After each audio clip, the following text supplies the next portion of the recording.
Good morning. Well, I don't even know if it's morning anymore. Good, just over the hump of afternoon. um, I missed doing this last week. We were right in the thick of moving, and I didn't know where all of my things were, so I decided to take a week off. And excuse me while I put some chapstick on. These remind me of growing up years, the big chubby lip gloss. Anyway, it's not the same brand, but anyway. Today we are on chapter 5 of First Nephi in the Book of Mormon. Remembering chapter 4 was quite a chapter. There was a lot there, and a lot to ponder, a lot to consider, probably a lot to pray about. And so now the family has the plates of brass. They have a new family member, which is Zoram, who was the servant of Laban, who was killed as a part of the getting of the plates. So Nephi and his brothers and Zoram are on their way back into the wilderness, where Lehi and Sariah and Sam came. Anyway, Lehi and Sariah are waiting for them to return.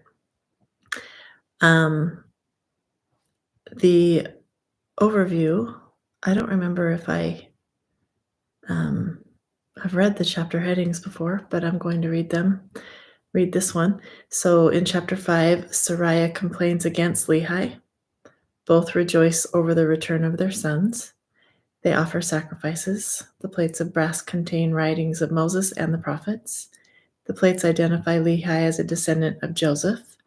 Lehi prophesies concerning his seed and the preservation of the plates. So this happened around 600 to 592 BC. Let's just get to it. It came to pass that after we had come down into the wilderness unto our father, behold, he was filled with joy. And also my mother Sariah was exceedingly glad, for she truly had mourned because of us. So imagine, you just left your home with your family. A nice home is how it's written, at least that's what I get from what's been written. A nice home, a community like Jerusalem, an established city they've lived in for a very long time. They're a family. Now they are packed up very little of what they had, left a lot behind, head into the wilderness. They're living in tents. It was already a big act of faith, and probably, at least with we read with Laman and Lemuel, and we only get like tiny particles of what actually probably went on, because there's lots of moments in lots of days of our lives, right? And these are capturing just teeny pieces of moments. So there's probably some, fighting and some disagreements and some really uncomfortable moments. And they get to a certain point and they pitch their tents to rest, and then the boys have to return back to Jerusalem. Her husband asks them to go back to get these plates from who they would consider a wicked man, or at least somebody who doesn't believe the way they believe and who has actually been part of trying to get Lehi and the family killed, which is why they escaped in the first place. So now they're gone back. She's in the wilderness, not knowing where she is, not being comfortable. I'm imagining, but I wouldn't be comfortable. I'm in a new home that's really nice, and it's not yet comfortable for me because it's still new, right? So anyway, maybe that's just me. And now her boys have been gone. They've been gone for days. And I'm sure she was sad about it, right? I mean, if you picture it when I picture things from my perspective and how would I feel and what would it be like, I'm sure there was like an underlying, at least anxiousness about her awaiting for her boys to come back, not knowing if they will, not knowing what they've encountered in this really like strange and potentially dangerous situation.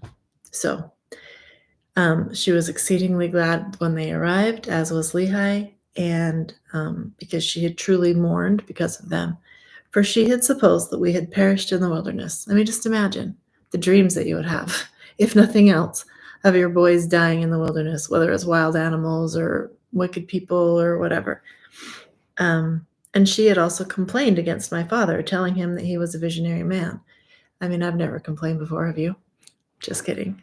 And, when we're complaining, it's typically someone else's fault, or at least someone else plays a role in the problem, right? Telling him he was a visionary man, saying, Behold, thou hast led us forth from the land of our inheritance, and my sons are no more, and we perish in the wilderness. And after this manner of language had my mother complained against my father. And it came to pass that my father spake unto her, saying, I know that I'm a visionary man. For if I had not seen the things of God in a vision, I should not have known the goodness of God, but had tarried at Jerusalem and had perished with my brethren. And I'm just right now having the thought, that takes a certain mental or intestinal fortitude, a mental fortitude, and emotional fortitude, to be probably also worried about the boys, wondering where they are, like having a bit of anxiousness, having his wife, his life partner, complaining against him and telling him that he's what everyone else has been saying about him all along, which then has caused them to have to leave. And now she's saying that. Just imagine being in the middle of that. I know that when I'm in the middle of situations where people are like mad at me, or they don't like what I'm thinking, or I might know something and I might be really like set on something, and to try and explain it to other people, and then also to have it seem like it was a bad decision. I get all kinds of unsettled and wonder and doubt and, want to fix it. I don't like being uncomfortable, and I don't like other people being uncomfortable. And so just imagining him, but he had enough conviction in what he knew. He didn't just believe that the Lord had spoken to him. He didn't just believe that they were supposed to leave. Like, he knew it. And he knew that the boys needed to go back and get the plates. And so in the middle of her complaining, he was able to say, I know. It seems weird. I know I'm a visionary man, but it's because I've seen a vision from God. And I know it was in the goodness of God. I know that God, through that filter, remember that original first point of the lens of like, God loves his children and he has mercy on his children, and everything he does is for the good of his children. I know that. And because I know the goodness, and because I know that I had a vision, we are where we are. Otherwise, we would have stayed in Jerusalem and perished with the rest of everyone. And he just knew. How does that feel? Has there ever been a time in your life when you've just known, and even though it's been hard, and even though other people maybe have fought against you or whatever, you've just known that what you know and what you feel is the right path? I mean, it's a hard place to be, but it's also a really good place to be, when I can stand solid when everything else around me seems like it's going to come crashing down. That means something. And so here he is in the middle of the wilderness. I want you to keep this in mind. He's living in a tent after having been used to living in a nice home that he probably worked hard for, maybe even built it on his own. I don't know how things worked back then. The nice things that he had worked hard for, leaving them in the middle of the wilderness. His boys are gone. His wife is upset with him. And he's, again, living in a tent in the wilderness. And here's what he says next. And this verse has been for the last, I remember the moment when it really hit me. It became one of my favorite scriptures. And it's like an anthem or a mantra that I kind of live by when things are hard for me. He said, But behold, I have obtained a land of promise. Had he obtained it? Like, he's talking about it as if it's past tense. I have obtained a land of promise. No, he hasn't. He's in a tent in the wilderness. And it's not a very promising situation, or it doesn't seem to be. But he's so certain that he has obtained it. And so he said, In the which things I do rejoice. Yea, and I know that the Lord will deliver my sons out of the hands of Laban and bring them down again unto us in the wilderness. He knew it. So maybe his humanness would get uncertain, but he would come back and like, I know I've obtained this. I know, and I'm rejoicing because of it. And that's power. I get in um I know I'm the only one. Just kidding. Get in situations where I'm complaining against myself, even. I'm complaining against my own choices and my own decisions and my own things that I know for certain. And like complaining against myself. And at the same time, I have a knowing. I know, at times, like I'm in a situation right now where I know that what I know is what I know. And I know that it's the right thing. And I don't necessarily love how it looks right now. And so I uh, I become my own storm, but also can be my own lighthouse when I'm relying on the Lord and when I'm focusing on that and remembering that what I'm doing is what the Lord wants for me to do right now. I don't understand it. I don't know what it looks like, right? But at the same time, I know who has led me here, and I know that where I am is where I I'm supposed to be. And so I even have to um, remind my mind all that, like within myself, not even concerning other people, where to focus and to remember to rejoice, even though it's hard. So, anyway, that verse, chapter 5, verse 5, is a grounding verse for me. And after this manner of language did my father Lehi comfort my mother Sariah concerning us, which I also think is awesome, because if you're not the one receiving the vision, and you're not the one that's that has that knowing, but you're able and willing to trust and listen to and believe and feel the spirit of the other person's like visions and convictions. I think that says a lot about Sariah. So his words and letting her brain be sad, be confused, be upset, but also when it all said and done, trust it, and to come back to, I know that following you was the good idea. So she's comforted. I know that God is good, and I know that He's leading us to a promised land. So she was comforted about her sons while we journeyed in the wilderness up to the land of Jerusalem to obtain the record of the Jews. And when we had returned to the tent of my father, behold, their joy was full, and my mother was comforted. So she found comfort in what Lehi was saying. She found comfort in that lens. She wasn't necessarily comforted yet. Does that make sense? Like, we can experience frustration. We can experience sadness. We can experience confusion and anxiety and all of the things. And at the same time, find comfort in knowing that God is there and that God is real and that He's got our back and He's on our side, and that we have a comforter that accompanies us if we'll just turn and notice and remember and feel and allow ourselves to be comforted in the middle of that difficulty. We can be comforted and anxious at the same time. And so finally they return, and then she's able to be comforted. Period. That's the end of that one. And then they'll have another one, because that's life, right? And she spake, saying, Now I know of a surety that the Lord hath commanded my husband to flee into the wilderness. Like I trusted it before. I trusted it enough to go.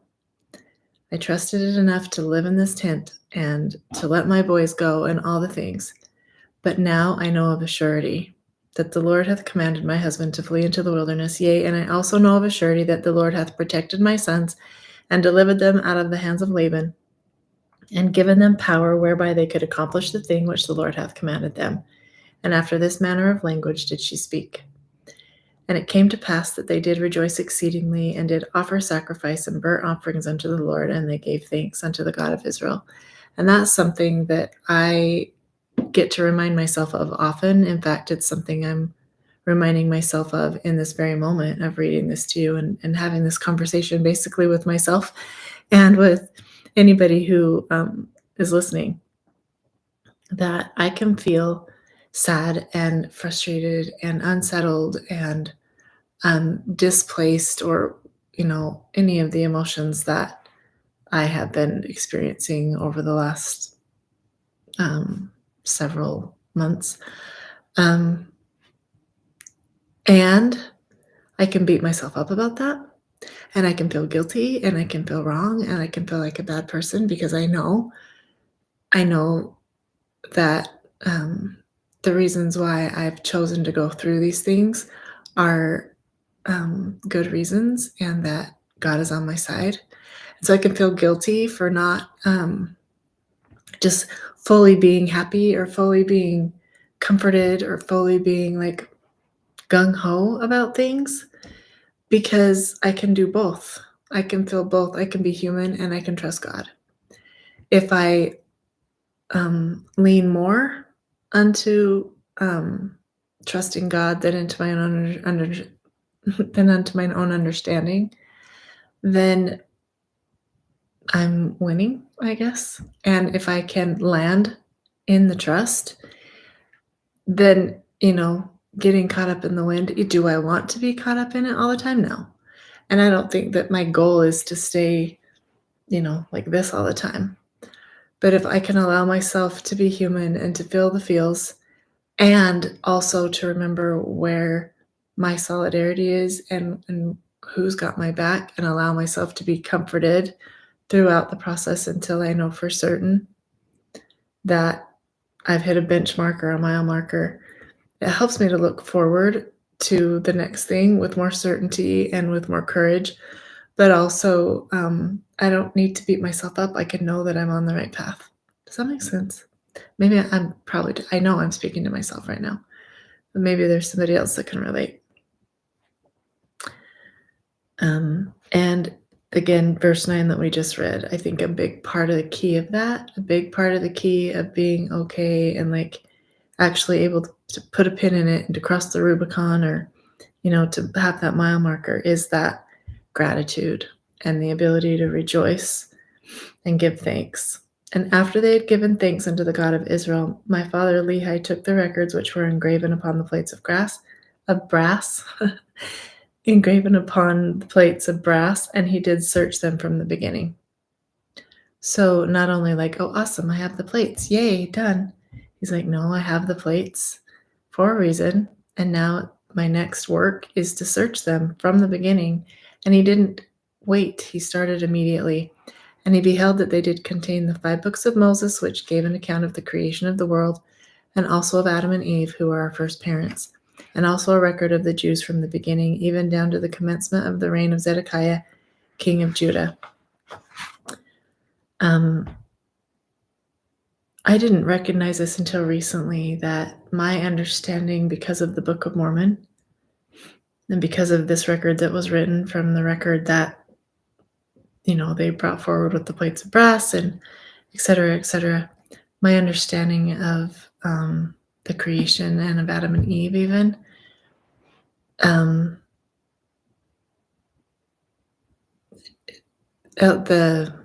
this church, the LDS church, it's not a different understanding necessarily, there's just more understanding involved in that. And I didn't realize until recently that the way I understand that period, that time with Adam and Eve was, and the purpose for it, is very different than a lot of people believe. And maybe we'll get into that some other time. It's just landing right now. So when I have thoughts land, it's like, but I don't have the words to explain it well. So just suffice it to say that because of the Book of Mormon, I have a personal understanding of the story of the Garden of Eden and of Adam and Eve. It is a very beautiful story and a very empowering story, where I just have recently become aware that sometimes the story of Adam and Eve has a kind of a negative undertone to it, and kind of puts a bad taste in some people's mouths about women, and in a lot of people's mouths about oppression, and it's not even that at all. So I'm really grateful. And again, like I said, this awareness is just landing, and so hopefully I'm articulating it well, but I'm grateful for what I understand about Adam and Eve. And I'm very grateful for Eve for making the choices that she made. And it also reminds me that women play a really large role in life and in the gospel. And just that story alone can nip in the bud some of the thoughts about women being oppressed in our church. It's absolutely not true. Anyway, that was kind of a sidebar that just landed that I'm like, yeah, I'll just speak it because that's what this is just me speaking my thoughts. All right. Had a record of the Jews from the beginning, even down to the commencement of the reign of Zedekiah, king of Judah. I'm not a history buff, so I don't know anything to say about that, but it's fun to hear the history through here. Also, the prophecies of the holy prophets from the beginning, even down to the commencement of the reign of Zedekiah, and also many prophecies which have been spoken of by the mouth of Jeremiah. And it came to pass that my father Lehi also found the plates of brass of a genealogy of his fathers. Excuse me. Wherefore, he knew that he was a descendant of Joseph, yea, even the Joseph who was the son of Jacob, who was sold into Egypt, and who was preserved by the hand of the Lord, that he might preserve his father Jacob and all of his household from perishing with famine. So it sounds to me like he just learned about that part of his genealogy from reading the plates of brass. I'm not for certain, but that's interesting. It's exciting, and I think also important to understand as much as we can about where we came from. And so that would be really cool to be like finding out that you're a descendant of Joseph. And he was one of the 12 tribes of Israel, which is important for understanding history. Like, that's something I should probably learn more about. Like, I understand it, but not enough to talk about it. Anyway, I think that, well, I'm not even going to say it because I don't know it's true. Okay, moving on. And they were also led out of captivity and out of the land of Egypt by that same God who had preserved them. And thus my father Lehi did discover the genealogy of his fathers. And Laban also was a descendant of Joseph, wherefore he and his fathers had kept the records. So Laban and Lehi were relatives at some point. I don't know how far back or whatever, but that's why Laban had the plates. But Lehi also found out that, hey, I'm related too. It's interesting. I have a photo of my family history back when polygamy was a thing in the church, and I have met so many people in St. George who have that same photo on their wall, and so related to a lot of people in this area where I live because of this one family. And yeah, it's just that's what this reminds me of, is like, hey, I can relate to that. Like, I have this person I've never met before and find out that we're related several generations back through this one person. And so Lehi just discovered that he and Laban were related and connected through Joseph, the one of the sons of Israel, Jacob. And now when my father saw all these things, he was filled with the Spirit and began to prophesy concerning his seed, that these plates of brass should go forth unto all nations, kindreds, tongues, and people who were of his seed. Wherefore he said that these plates of brass should never perish, neither should they be dimmed any more by time. And he prophesied many things concerning his seed. And it came to pass that thus far I and my father had kept the commandments wherewith the Lord had commanded us. And we had obtained the records which the Lord hath commanded us, and searched them, and found that they were desirable, yea, even of great worth unto us, insomuch that we could preserve the commandments of the Lord unto our children. Wherefore it was wisdom in the Lord that we should carry them with us, and we journeyed in the wilderness toward the land of promise. Just some closing thoughts that I had as I was reading that last bit is there have been many times if I've read the Book of Mormon, or if I've read different things, or I've just pondered on prophets and that spirit of revelation. You know how he says he read the plates and then he began to prophesy. And I wonder what that feels like. I wonder what that would feel like to just all of a sudden, like, be overcome with the spirit of prophecy and just like start to prophesy.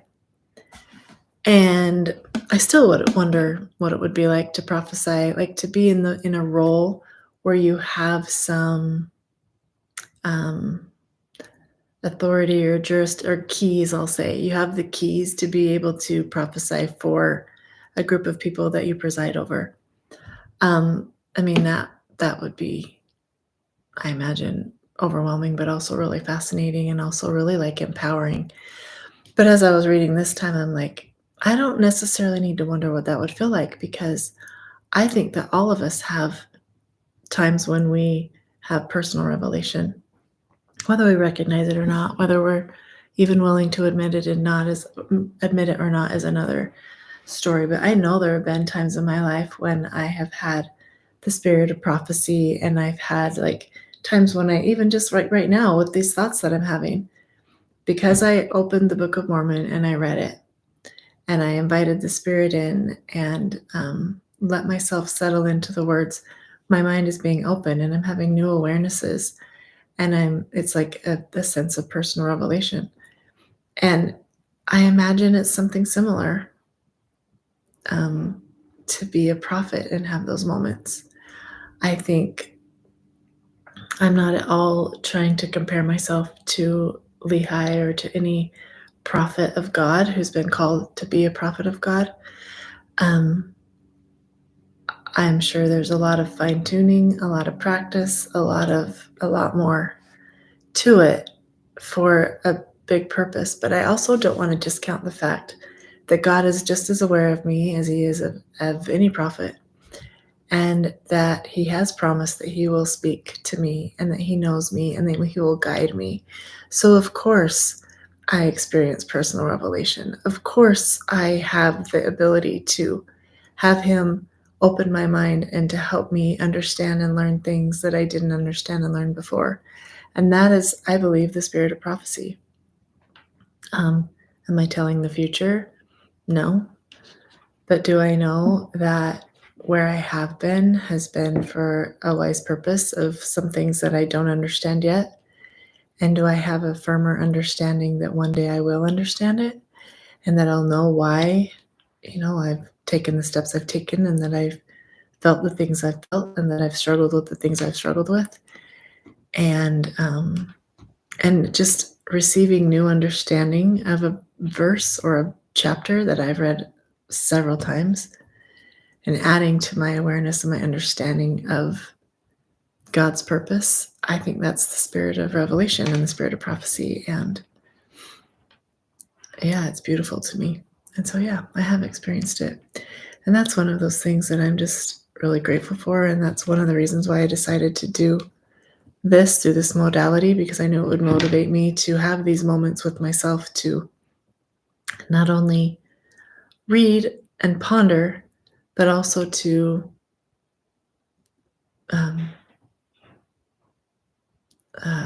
articulate and capture what I'm experiencing, because I think that's an important part of learning and growing and becoming closer to God. So anyway, I'm grateful for, might not be profound for anyone else, but right now the way I feel, this is profundity to me, and I'm grateful for this, and I'll bear witness in the name of Jesus Christ. Amen.